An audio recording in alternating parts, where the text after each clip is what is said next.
How airline pilots brief for approach and landing.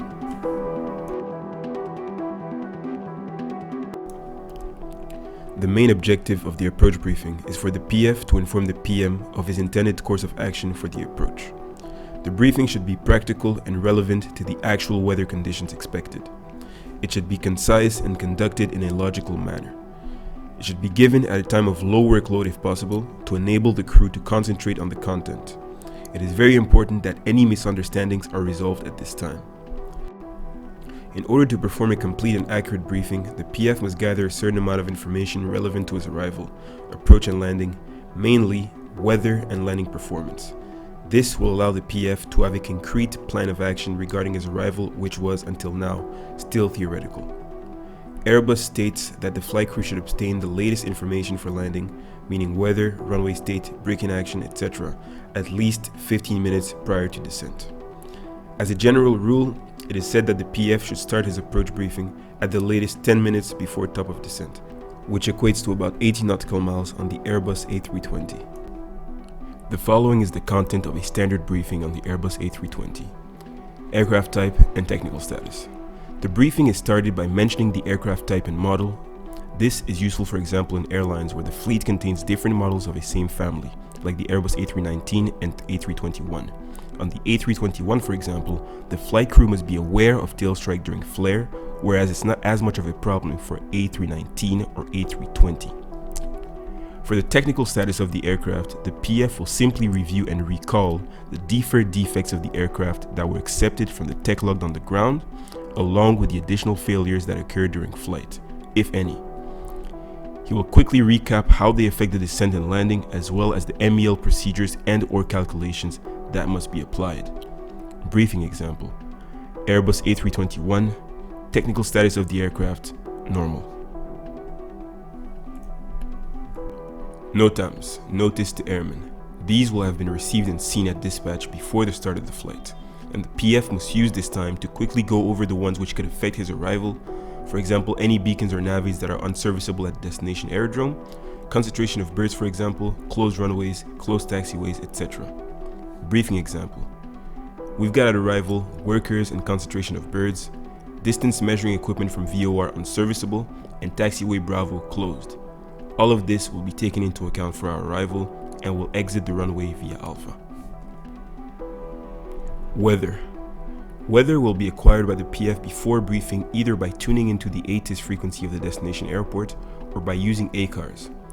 By getting the visibility, wind, ceiling information and runway condition, it lets the PF know the suitability of the airport, which runway is in use, which approach is the most adequate, the braking action that will be required, etc. Keep in mind that even if the weather is below minima for the approach, the pilots can still shoot the approach down to the approach band point, which is 1000 feet AGL, or, for certain approaches, a specific published point. Briefing example: today we have 5,000 meters of visibility. Wind is 0409 knots. Clouds scattered 1,800 feet. Weather is thus suitable. Runway in use 02. Condition of the runway dry. Fuel. When flying to a destination, you're not meant to simply carry the required fuel from departure to destination. You must also plan for fuel to fly to the alternate airport in case a destination ends up not being accessible for whichever reason. It is also good practice to have a margin to allow you to hold and wait above the destination aerodrome before you make the decision to divert to the alternate airport. The additional fuel you have on board that allows you to hold over the destination before diverting is called extra fuel, and that is the essential point that you will need to brief about. Extra fuel corresponds to the fuel you had at takeoff minus the trip fuel, meaning the fuel you used to get to destination, minus the alternate fuel, the fuel needed to fly to alternate, minus final reserve fuel, which is the fuel required to hold at 1,500 feet above aerodrome level for 30 minutes for a jet aircraft.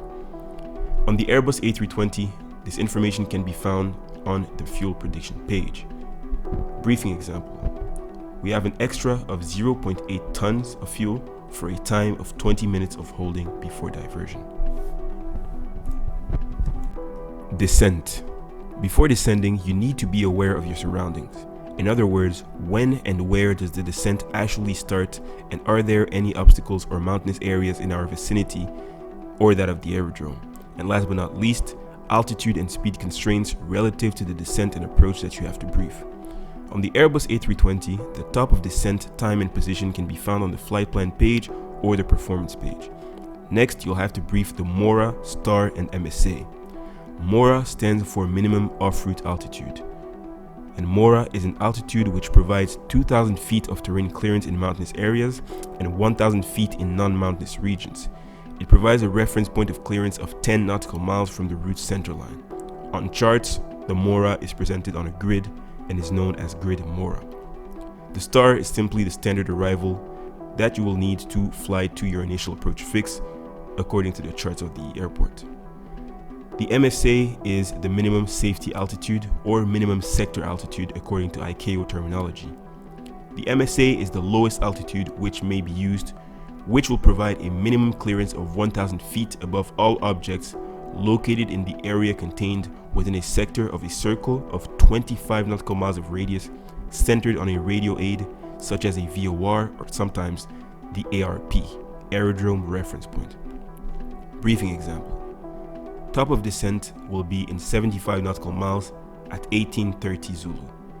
Most critical MORA is 6,400 feet along our descent, and our STAR is MATEX 2 November with a transition of Totki 1 November. The MSA on our arrival sector for runway 02 is 3,200 feet and will be limited at 250 knots at Bravo Lima 028. Holding. In case of holding, the flight crew must have an idea of how the pattern will be flown and its key points. The entry. There are 3 types of holding pattern entries depending on where you're arriving from: the direct entry, the offset or teardrop entry, and the parallel entry. Airbus then states that the minimum holding altitude and max speed of the hold must be briefed. However, it is also good practice to include the inbound course and whether it's a right or left turn. Note that standard holding patterns use right-hand turns. Briefing example. In case of holding, we will hold at Totki. It will be a direct entry, inbound course of 0, 9 or 2 degrees, right turns, minimum hold at flight level 70 or 4,000 feet if cleared by ATC. Approach. For the approach, we brief approach type, altitude and final descent point, glide path, minima, and missed approach procedure. Briefing example. We'll be flying the ILS Zulu runway 02. Interception altitude 2,000 feet, course 019er, final descent point at 6.0 nautical miles from Bravo Lima Tango ILS DME on a -3 degree glide slope. RVR required for category C aircraft, 700 meters. Decision altitude for category C aircraft, 320 feet. We've got the minima. In case of go-round, I'll call go-round flaps, read FMA, positive climb gear up. We'll climb on runway heading to 500 feet, turn right to intercept and maintain radial 054 from Papa Romeo Alpha VOR, climbing to 3,000 feet. Radio aids. The PF needs to brief which radio nav aids he is tuned into and why. The selected nav aids must be relevant for the approach and or the go-around. Having meaningful nav aids and radials inserted can be of great help in case the flight crew must suddenly fly the approach or go-around in raw data. Briefing example. On the RADNAV page, I've inserted Papa Romeo Alpha VOR on both PM and PF sides, with radial 054 on the PM side for the go-around and radial 019 on my side, as it is the final approach track and the VOR happens to be aligned to the ILS and the runway. Landing.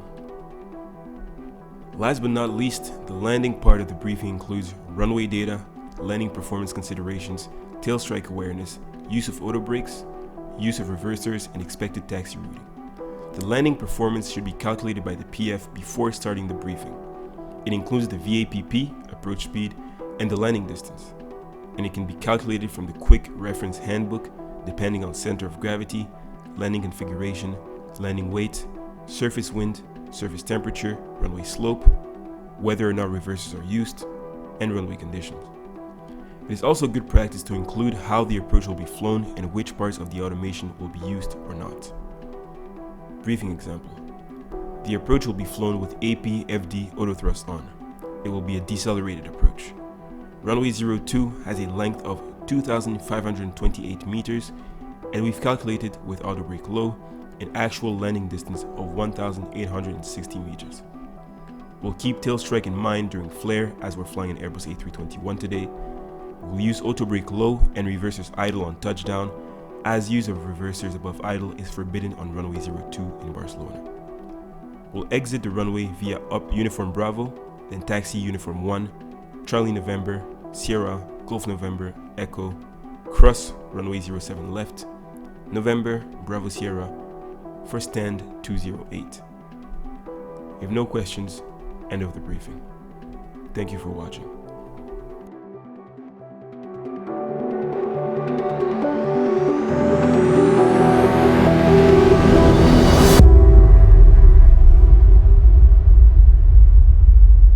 Make sure to join the FlyJV Discord server right now. The link is in the description down below. Also, I've just hit 10,000 followers on Instagram. I want to thank you guys so much. Make sure to follow me on Instagram right now and follow me on Twitter as well. And the merch is also still available. New merch will be dropping soon. We got face masks, t-shirts, hoodies for the gym, tank tops for the gym, everything that you might need. Link in the description down below. If you've made it to the end of this video, make sure to comment down below FlyJV VIP Club, and I'll see you guys in the next one. FlyJV forever.